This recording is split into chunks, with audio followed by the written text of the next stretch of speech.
बिहार के एक छोटे से गांव रामपुर में सावित्री नाम की एक औरत रहती थी।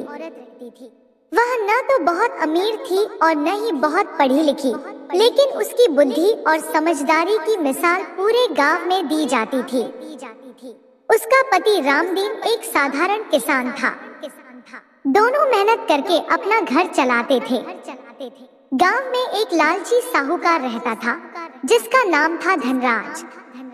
वह गरीब लोगों को ऊंचे ब्याज पर पैसे देता और फिर उनकी जमीन जायदाद हड़प लेता। लोग उससे बहुत डरते थे। एक साल गांव में भयंकर सूखा पड़ गया। खेतों में फसल नहीं हुई। रामदीन को भी खेती के लिए धनराज से 10,000 रुपए उधार लेने पड़े। साहूकार ने एक कागज पर रामदीन से अंगूठा लगवा लिया। 6 महीने बाद भी फसल अच्छी नहीं हुई, इसलिए रामदीन पैसे नहीं चुका पाया।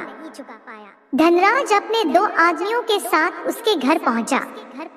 वह बोला, रामदीन, अब या तो मेरे पैसे लौटा दो या अपना आधा खेत मेरे नाम कर दो। रामदीन उदास होकर बोला, सेठ जी, थोड़ा और समय दे दीजिए। लेकिन धनराज नहीं माना। तभी सावित्री बाहर आई। उसने मुस्कुराते हुए कहा, सेठ जी, आप इतने बड़े आदमी हैं, गरीबों पर थोड़ा रहम करिए। धनराज हंसते हुए बोला, मैं दया नहीं करता, हिसाब करता हूँ।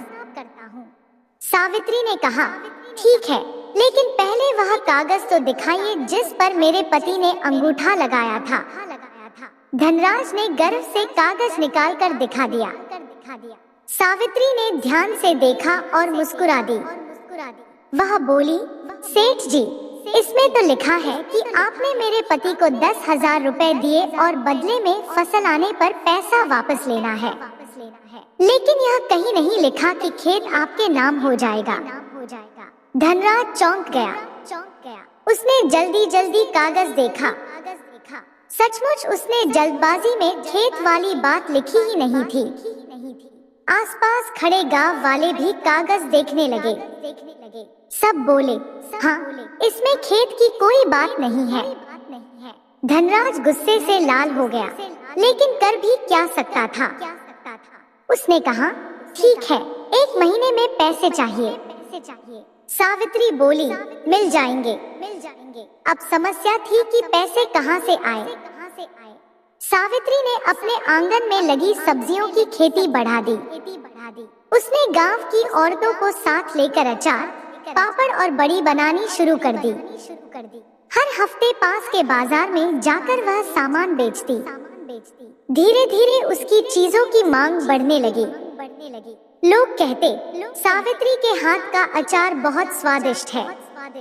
1 महीने के अंदर उसने 8,000 रुपए जोड़ लिए, लेकिन अभी भी 2,000 कम थे। इसी बीच धनराज ने गांव में ऐलान कर दिया कि अगर पैसे नहीं मिले तो वह रामदीन का बैल खोलकर ले जाएगा। सावित्री ने एक योजना बनाई। अगले दिन वह धनराज के घर पहुंची और बोली, सेठ जी, मैंने सुना है कि आप बहुत बुद्धिमान हैं। धनराज घमंड से बोला, यह तो पूरे इलाके को पता है। सावित्री बोली, तो फिर एक छोटी सी शर्त लगाते हैं। अगर आप जीत गए तो मैं अपने गहने आपको दे दूंगी, लेकिन अगर मैं जीत गई तो आप हमारे 2,000 रुपए माफ कर देंगे। धनराज को लगा कि एक अनपढ़ औरत उससे क्या मुकाबला करेगी। वह तुरंत मान गया। गांव के चौपाल पर सब लोग इकट्ठा हो गए। सावित्री ने एक मिट्टी का घड़ा रखा और बोली, सेठ जी, बताइए इस घड़े में क्या है। अगर आपने सही जवाब दिया तो आप जीत जाएंगे, लेकिन घड़ा खोला नहीं जाएगा। धनराज ने घड़े को हिलाया। अंदर से आवाज आई। वह बोला, इसमें सिक्के हैं। सावित्री मुस्कुराई और बोली, गलत। उसने गांव के मुखिया से कहा, अब घड़ा खोलिए। घड़े में छोटे छोटे पत्थर थे। धनराज बोला, यह धोखा है। आवाज तो सिक्कों जैसी थी। सावित्री बोली, सेठ जी, आपने बिना देखे फैसला कर लिया। जैसे आप गरीबों के बारे में बिना सच्चाई जाने फैसला कर लेते हैं। गांव वाले हंस पड़े। मुखिया ने कहा, शर्त के अनुसार सावित्री जीत गई। मजबूरी में धनराज को 2000 रुपए माफ करने पड़े। रामदीन और सावित्री ने बाकी 8000 रुपए लौटा दिए। कुछ महीनों बाद अच्छी बारिश हुई और फसल खूब लहलहाई। सावित्री ने अपनी मेहनत से अचार और पापड़ का काम भी बढ़ा लिया। अब गांव की कई औरतें उसके साथ काम करने लगी और उनकी आमदनी भी बढ़ गई। एक दिन धनराज फिर गांव आया। उसने देखा कि जिन लोगों को वह कमजोर समझता था, वही अब आत्मनिर्भर बन चुके हैं। वह सावित्री के पास आया और बोला, मैंने जीवन में बहुत धन कमाया, लेकिन तुम्हारी जैसी समझदारी कभी नहीं देखी। सावित्री मुस्कुराकर बोली, सेठ जी, ताकत पैसे में नहीं, बुद्धि और ईमानदारी में होती है।